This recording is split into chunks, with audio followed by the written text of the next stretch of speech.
Dzurriyyah Nabi dan para ulama pada waktu itu tidak mengenal putus asa. Dari mulai abad ke-1, ke-2 sudah meramaikan ke negeri kita tercinta ini.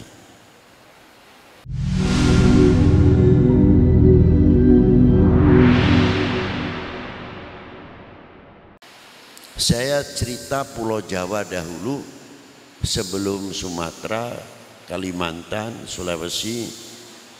Indonesia kita ambil Pulau Jawa dahulu. Tinggal kita mau mencatat, mempelajari mutiara-mutiara yang menghias, memagari Pulau Jawa ini sangat luar biasa.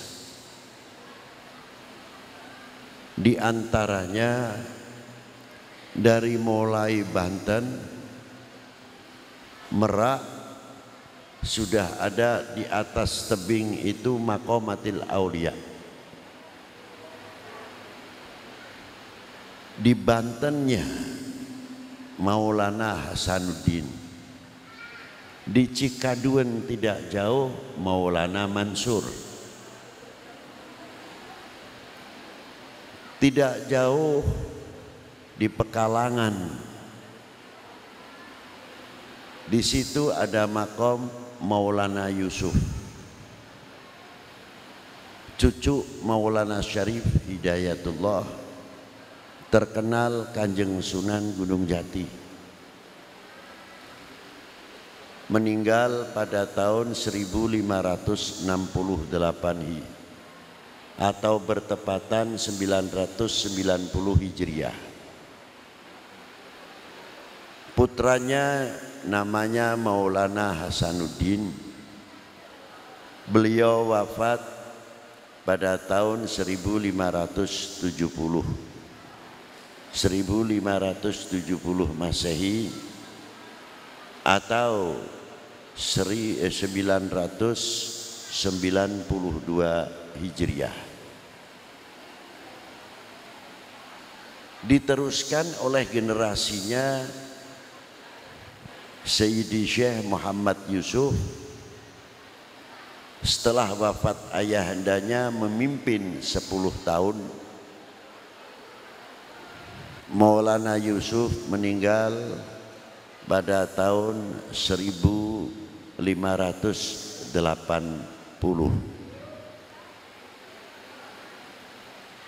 bertepatan tahun 1002 Hijriah. Kita tarik lagi makam panjang seorang ulama besar di Tangerang. Tarik lagi di Pantura, Jakarta.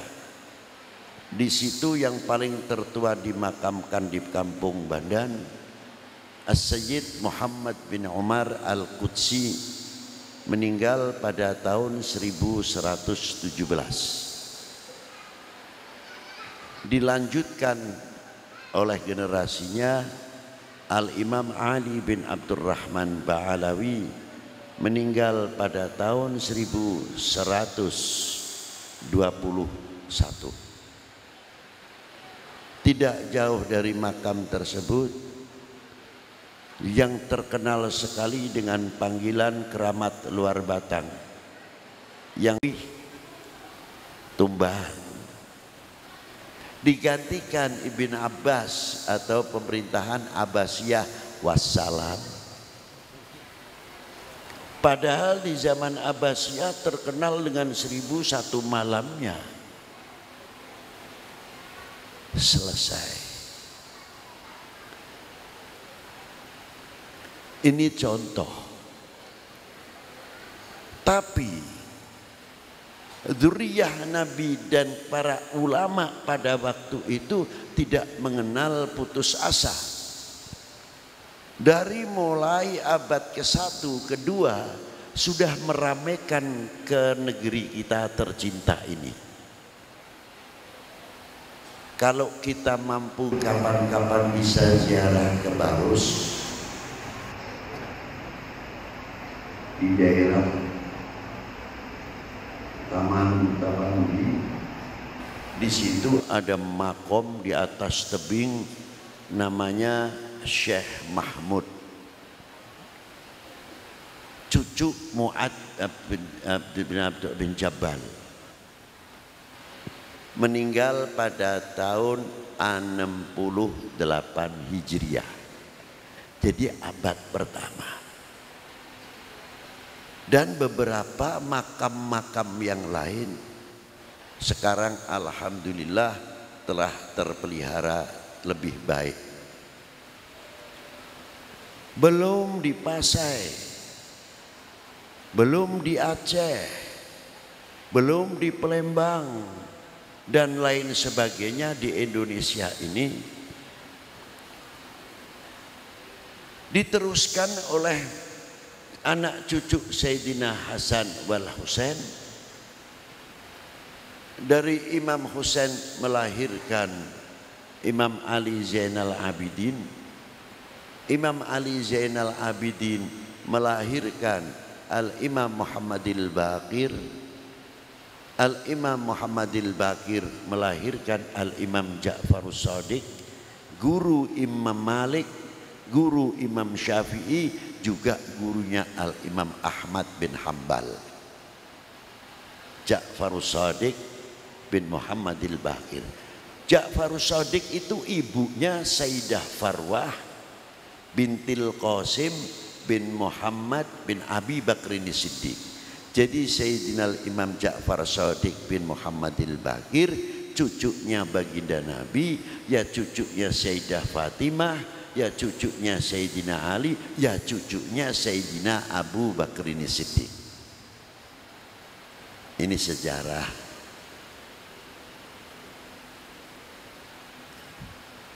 Dari Al-Imam Ja'far Shadiq melahirkan putra Al-Imam Ali Al-Uraidi, mempunyai anak Muhammad An-Naqib, mempunyai anak Isa An-Naqib, mempunyai anak Al-Imam Ahmad Al-Muhajir radhiyallahu ta'ala anhu.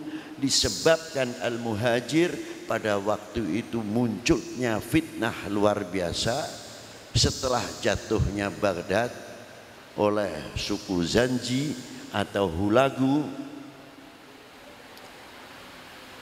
Syed Ahmad sampai dirinya masuk menyelamatkan, masuk ke sumur, ngumpet. Apa bahasa Indonesia ini ngumpet? Sembunyi. Nah.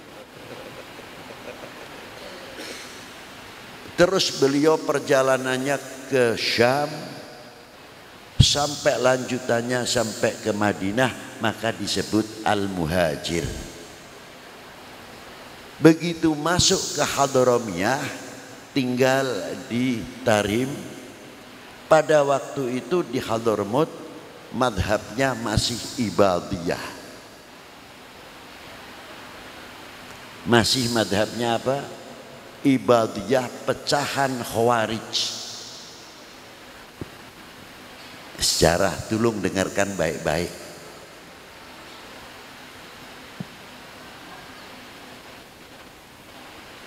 Bagaimana Al-Imam Ahmad masuk ke Hadramut? Beliau padahal sudah tingkatan mampu ijtihad sendiri. Tapi hebatnya beliau lebih suka menggunakan madhab Syafi'i untuk dakwah di Hadramut. Tidak mau benturan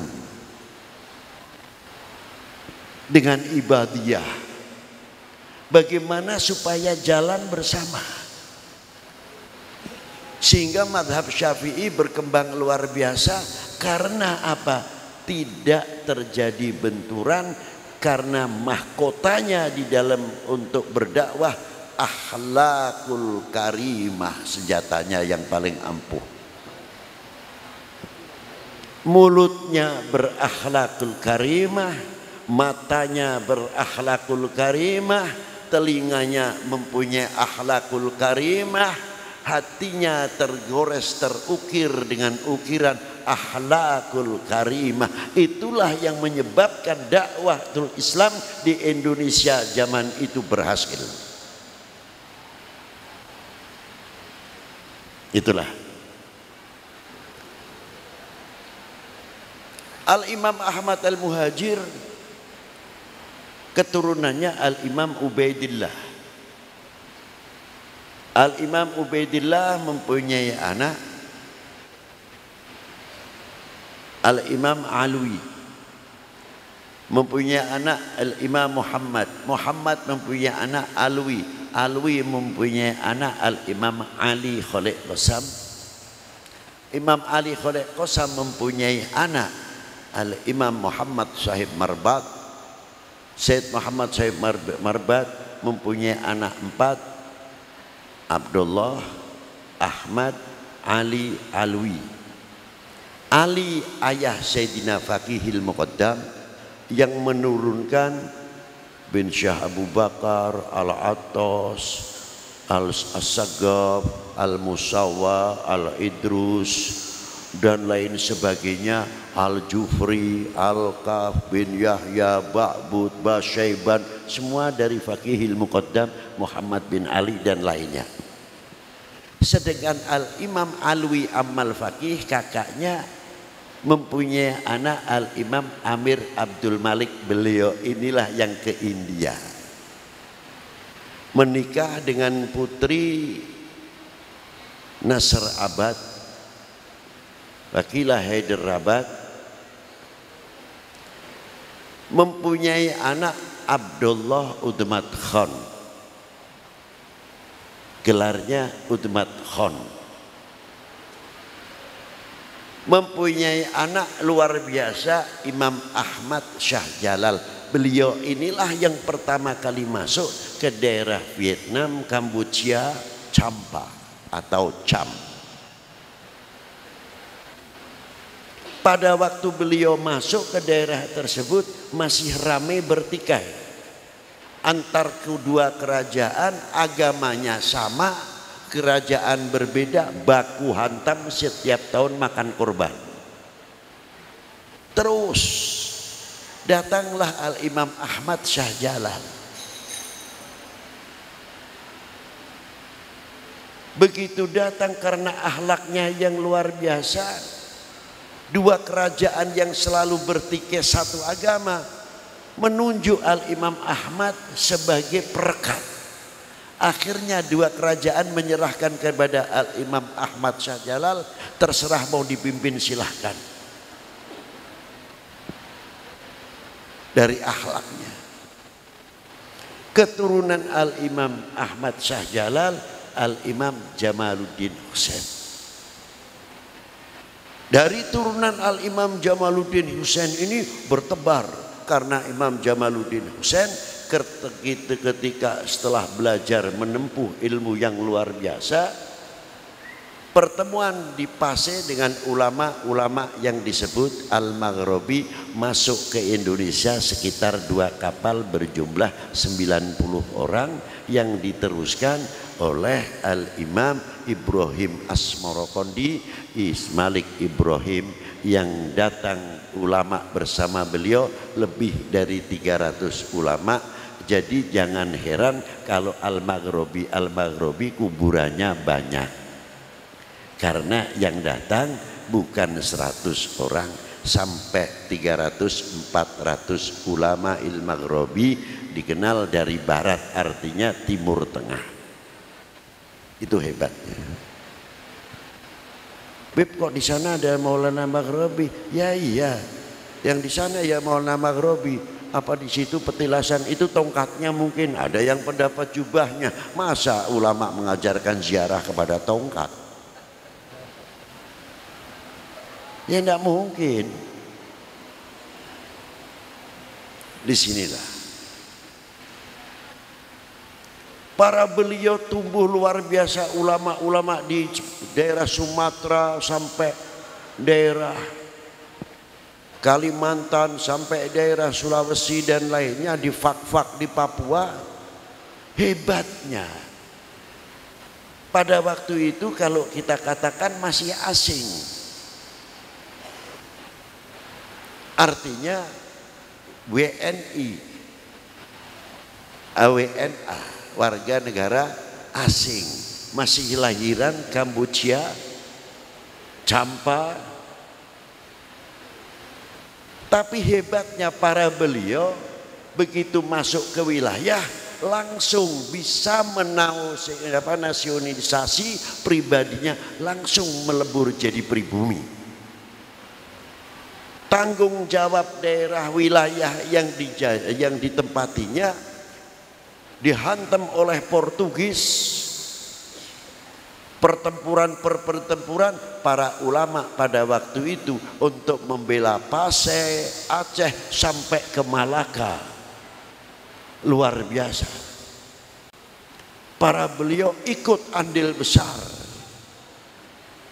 itu hebatnya. Jadi merasa memiliki benar.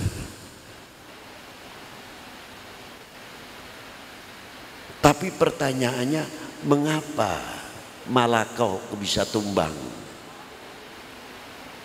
Bagaimana Malaka yang jadi sumber penyebaran Islam odds? Mulai bagaimana cara ngembosi Malaka supaya bikin dari dalam perpecahan, bikin hoax, tidak percaya kepada sultannya, tidak percaya kepada ulamanya. Kalau di sini mungkin istilahnya TNI atau Polri-nya pada zaman itu umpamanya. Dibikin supaya tidak percaya kepada polis dan tentara pada waktu itu, sehingga umat ini goyang. Akhirnya jatuhlah kerajaan Malaka di tangan Portugis pada tahun 1511.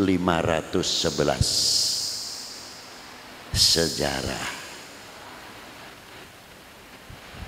Nah, ini kira-kiranya saya mau tanya sedikit. Kami sadar mengakui kalau kita ini bangsa Indonesia tidak? Loh, kok dia? Kita menyadari dan mengakui tidak kalau kami atau kita ini warga negara Indonesia? Bangga atau tidak menjadi warga negara Indonesia? Tunjukkan kebanggaan itu. I am Indonesian. Saya adalah bangsa Indonesia. Jangan melempem kalau nyebutkan bangsa Indonesia. Karena dengan kekuatan mengatakan Indonesia dengan tegas, menunjukkan jiwa kesatriaannya yang memiliki handar beni nasionalisme yang tinggi untuk benteng-benteng Pancasila, benteng-benteng NKRI yang kokoh. Karena apa? Fanatisme.